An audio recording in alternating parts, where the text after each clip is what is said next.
Hey guys, welcome to part 3 of bidding and estimating. Talk about some of the pitfalls that you could have happen during your bidding process and things to look for to save you a boatload of money.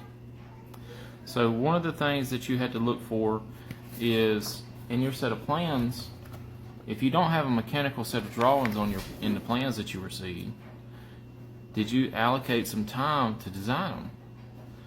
Did you come up with time for your heat loads, your duct design? You got to think about those type of things.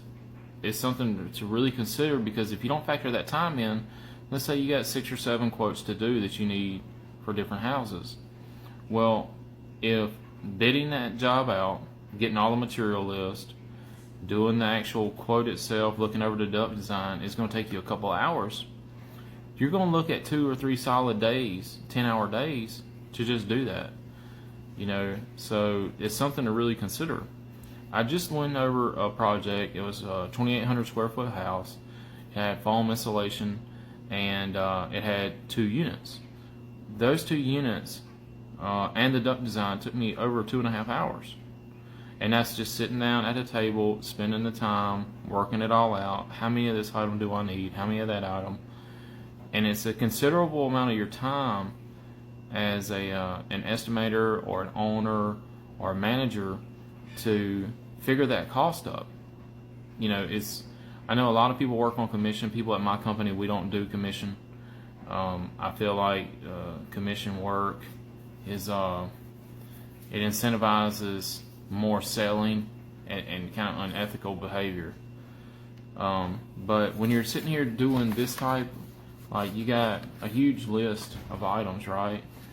You got a huge list of how the duct design is going to be laid out and the CFMs that it's going to need in each room. It's a lot to take in. It's like a lot to work. It's a lot of work to do. Hey, if y'all are here this long, go ahead and double tap the follow button and the like button.